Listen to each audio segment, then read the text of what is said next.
reporting on the games you love by people who love to game. The MMO Reporter Network.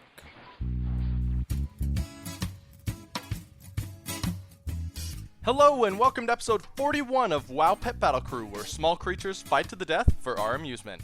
I'm your host, Josh Augustine, and it is my favorite type of episode this week, a new team episode. We're doing high-risk, high-reward pets. We're looking for abilities like Haymaker, that deal double damage when they hit, but they only have a 50% chance to hit. And if you miss, it stuns you. That is like huge reward if you hit, huge penalties if you miss. That's what we're looking for. When we get lucky, we're going to feel like pet battle gods. And that'll be worth it, even if we get squashed absolutely in between all of those all-powerful moments. So the core pets I'm starting with this week is the Jademist Dancer and Bonkers. Now, Bonkers is immediately the first pet that I and a couple people on the Google Plus group thought about when we started scouting for this team. His ruthless combination of high crit chance and high miss chance is kind of the epitome of our go big or go home attitude this month. Plus, he's a monkey with boxing gloves. I've wanted to level this pet for months, and now I finally have the excuse. Jademist Dancer is another interesting pet, and I'm not entirely sure I'm going to love him. I'll just say that up front.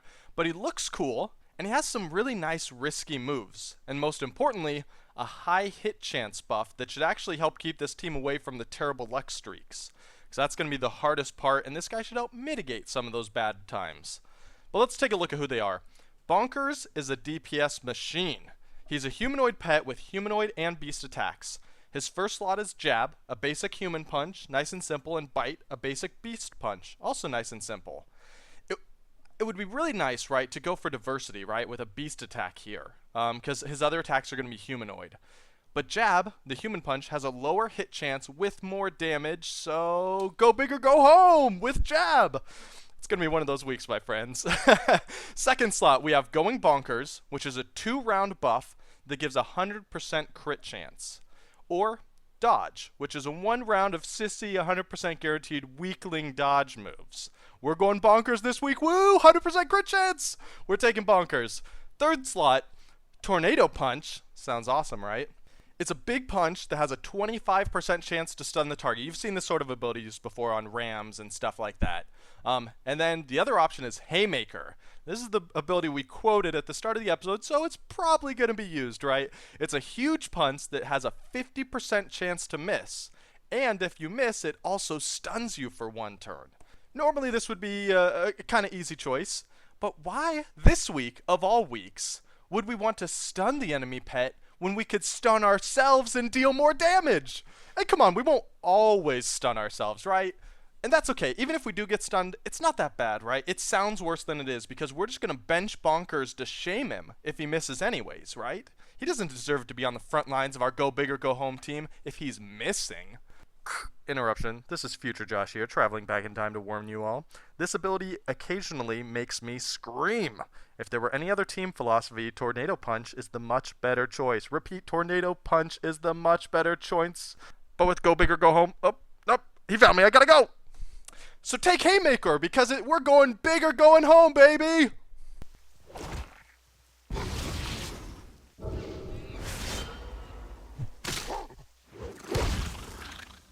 Now, Jademist Dancer is a tanky DPS pet, so he's closer to what we were used to from the last team.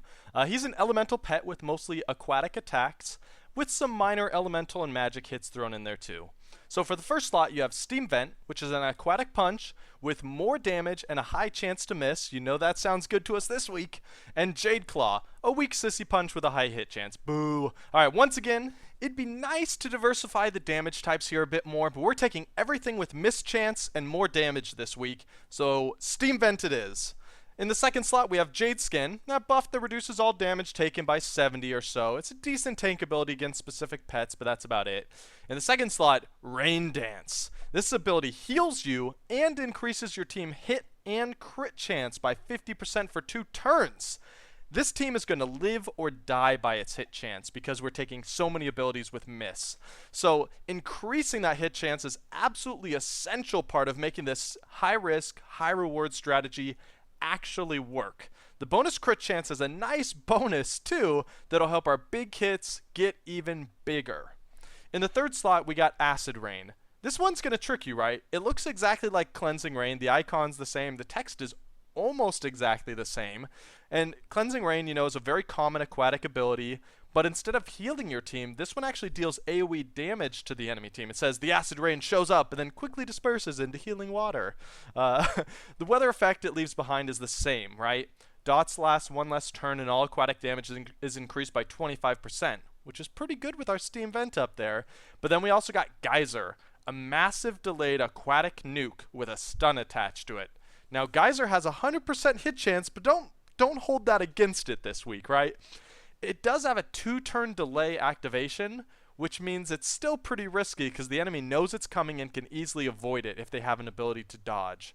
So I think that's going to be risky enough to qualify for this team. Geyser it is!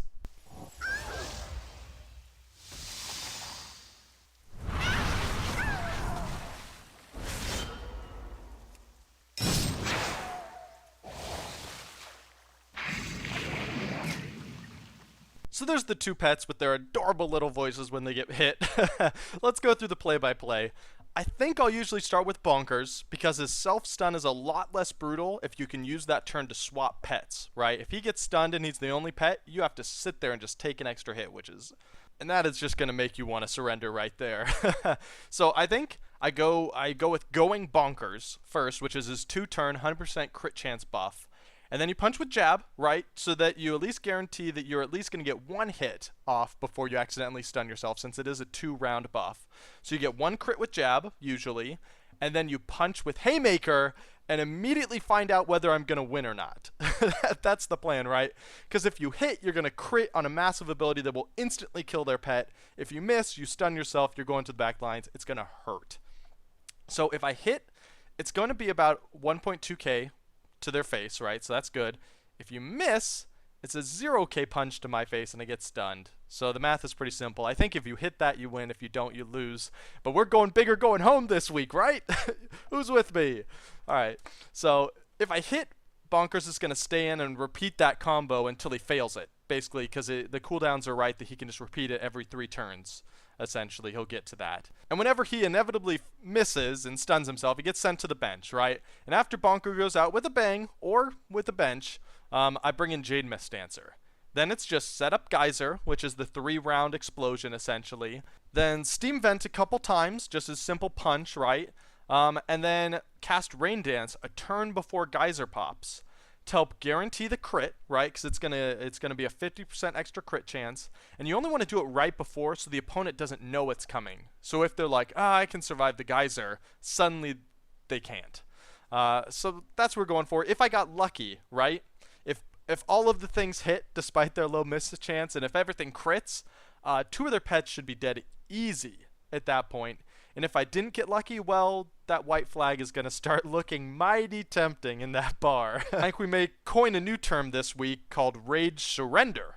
It's going to be happening a lot, I think. Any concerns? Obviously, I mean, outside of the obvious, right? This team is outside of my typical picks. I usually hate leaving my fate to the hands of the random number generator with huge hit chance, miss chance, all that sort of stuff. But I do really like some of these pets, right? I like Bonkers. I like some of the third wheels we're about to cover. And every now and then I feel like it's just good to just let loose and play for fun, right? And this is not going to be a team that you're going to carry to the tournament and outthink your opponent and all that sort of stuff. This is your playing because every now and then you're going to feel awesome. So I suspect this team won't be the best team we've made so far. That's not our goal this week. But I honestly think it has a chance to be the most fun team we've ever built. When we get those chains of big crits and their pets are just flying out sideways, bleeding all over the place, it's going to feel pretty good. So let's look at some third wheels. So for third wheels, pretty much, I looked for abilities that either have a high crit chance and a low miss chance, or high damage, low miss, that sort of stuff. So some of the key abilities I'll just go over real fast. I'll have links on the show notes so you can just click the button. It'll show you all the abilities and link to all the pets, that sort of stuff. But Instability, it's a Dragonkin ability that's similar. Haymaker, we covered. Demolish is the one on Anubiseth, right? 50% hit chance, but high damage. Belly Slide is another one that kind of caught me by surprise. This is a penguin ability. And to be honest, I didn't even really know it existed in this format. It's basically just like all the other ones, right? 50% hit chance, but it deals 800 damage if it hits. So it's just kind of go big, go home, right? But then on the other side are the hit chance buff abilities, which I think is another thing we'll really want on this team. So you have Lucky Dance, which is on a lot of the Murlocs, which unfortunately we can't get, but if you have one of the old Murlocs from the promotions, it's a great buff. Accuracy, the bird one, 10%, not a huge deal. Uncanny Luck, though, is very promising. This is the one that's on pigs and a lot of stuff like that, where it's like a 25, I think, percent hit and a 25% crit chance, which adds up, and it lasts for 4 rounds, if I remember correctly. And Nimbus, just a simple, another 10%, chance. Okay, that's fine. Let's talk about some of the specific pets, right? So penguins, with all the slide, there's a bunch of penguins out there. I don't remember all their names. I doubt you do either, but you know what a penguin looks like. That's going to be decent on there. Little Deathwing, I think, is going to be my first third wheel on this team. And I've just always really wanted to play him because he has this ability called Cataclysm, right? And it's just like these ones. 50% chance to miss, high damage. I love the idea of it because if you remember, Cataclysm was a risk for Blizzard, right? Because instead of building a big expansion, they went back and redid everything in the world, and it wasn't very popular. So I think there's some irony here in that it's a 50% chance to miss, right? It's not a hit. It's not popular. Get it? Okay. Anyways, I think he's a great pet. He's from one of the collector's editions. His stats, just like all the other kind of the paid pets, all their stats are a little high. His stats are a little high. He's going to do well. Clockum is another one. I just love this pet. It's a robot with the boxing gloves. It's like Clockwork Gnome, but he's got the little monkey boxing gloves. He's a better Haymaker pet with Interrupt. But let's be honest, he's just not as cool as Bonkers, right? So if you're not into the whole monkey thing, I think monkeys are awesome. But if you don't think monkeys are awesome, Clockum is another great alternative. Netherwhelp, I think, is the best pet on this team. I'm sad that I don't own him. He's from one of the old collector's editions that I didn't buy. I think he's from Burning Crusade. He gives a 25% hit chance buff to your entire team for 4 rounds, which is awesome because a lot of the accuracy things only affect themselves sometimes. So this is like the perfect buff for this team. And it has Instability, which is that 50% deal huge damage Dragonkin ability. So I'm so sad. But if you bought the Burning Crusade Collector's Edition, it's finally paying off now, 10 years later, whatever. You're going to have the best pet for this team. Lucky and the other Murlocs, obviously another awesome choice because they have that Lucky Dance. That's just a perfect ability for this team. Anodized Bear Cub, it's not a great pet, but it fits into this theme really well. He has Demolish, and he has a lot of kind of buffs like that. I think he could be pretty interesting. Mr. Wiggles is a cheap pet that has Uncanny Luck, that great hit chance. Zergling and all the other kind of StarCraft bros that are out there are all good pets. They all have Adrenal Glands, which increases crit chance by 50% for 5 rounds. That's awesome for this team. So much crit chance. I love it. Bats and Birds also have a bunch of those critical strike abilities. Those are a little too reliable for me for this team because all they do is boost their hit chance and then just attack, or crit chance and just attack. That's fine, but we want crit and miss chance and more damage to pile up on top of it. So real fast, how you get these pets? Bonkers. He's on the Timeless Isle, right? Open Timeless Isle chests until you get one. He's really simple, right? You don't have to farm a rare, don't have to do that. Just open the little chests on there until you get one. There are a couple downsides though. It's only a 1.5% chance, which means you're going to have to open about 75 chests on average to get it. And there are a few different breeds, although none of them are terrible, right? Speed isn't great in PvP for this pet, but it has some really good uses in PvE where it works really well against certain Celestial tournaments, opponents. And another downside, you can't remove or cage him, so you're stuck with whatever 3 you get first, which is kind of a bummer. And it also means you can't buy it off the auction house. But you can buy keys, technically. You can't buy them on the auction house. But you do buy them from a vendor on the Timeless Isle for 500 Timeless coins or whatever it is a piece. And that means you're going to need, on average, 33,000 coins per Bonkers. That's an investment, right? But the coins come really fast. If you've got any sort of DPS class, just go farm on the Timeless Isle for a while. You'll get a bunch of really great heirloom gear, essentially, that you can send over to your, not heirloom, but it's account-bound gear that you can send to your other alts and stuff. So hopefully you can get them that way. Jademist Dancer, farming on the Timeless Isle again. And this is actually good. These two pets go hand in hand, right? You're just going to farm Timeless Isle, and you'll get both pets at the exact same time, probably about 1 minute in, and you'll feel great because we're going big or going home. So otherwise, it's going to take you 10 years. He's a 0.5% drop on the elites called Jademist Dancer. So good news, Jademist Dancers are super easily killed. So you'll have to farm a lot. But almost anyone can do it. Even if you're not a great solo farming class, you should be able to kill these guys. So what this means is to do both these at the same time, just go farm Jademist Dancers until you get the first pet, the Jademist Dancer drop, and then see how many coins you have, buy all the keys you can, open all the chests, and see if you still need to farm. And if you do, then you can farm anything to get coins. You can do the quests and stuff like that. But start off by farming Jademist Dancers and try and get both pets together, because that would be awesome. So that's the team. Hopefully it sounds interesting to you. I know it's outside of our usual let's be min-maxers and make teams all the best. I still think it's going to be a super fun team. I hope you'll try it with me and let me know how you do. But for now, let's jump to the question. David Meyer wrote in, what existing pets would you like to see in more skins or colors? I'd love more basilisks. More basilisks would be awesome. That's the, what do they call it? That was on our dinosaur team, the Diametrodon. I think that's the basilisk skin that he's talking about. I love that as well. I really hope they'll reuse that because that pet is terrible, as we discovered on our dinosaur team. And that model is so cool, it's a shame to let it go to waste. A couple of the other ones, I just came with three off the top of my head. Enchanted Broom. I love it. I want more enchanted items, not just brooms. I love inanimate objects in pet battles. It's just so funny seeing them take on massive dragons and giant demons and all this sort of stuff. It's just a broom, but somehow it's kicking Diablo to the curb. I love it. So more enchanted items like that. The Karaji Guardling is also one of my favorites. It's from AQ40 down in Silithus, and he's like a flying humanoid insect. He's kind of like somewhere between like I don't know. He's like a human insect, but with wings. He looks really cool, and I always thought he kind of got a bad rap. He has decent abilities. He's very similar to the Anubiseth idol, actually, but he never quite caught on as much because a few of his stats are a little undertuned. But he's fun. And then Senjin Fetish. I love voodoo stuff. I love voodoo dolls. I love voodoo masks. Anything like that. Like there's the Fetish Shaman, which you got from the Diablo 3, pre-ordering Diablo 3, I think, or maybe the collector's edition of Diablo 3. That's another pet in the game that I just really love. It's kind of this dark voodoo style. I would love to see that. I would love to see more masks, right? So there's Senjin Fetishes, and there's a few different types of them in the game right now, but I'd love to see really out there and cool effects on them where like their eyes are glowing and stuff like that. So, David, thanks for the nice question. Thanks for sending in the question as well. Let's do our iTunes review. Mr. Beethoven wrote in, who also actually left a rating for my other show, Happy Hearthstone, so thank you for that, Mr. Beethoven. He wrote in and said, great podcast, 5 stars.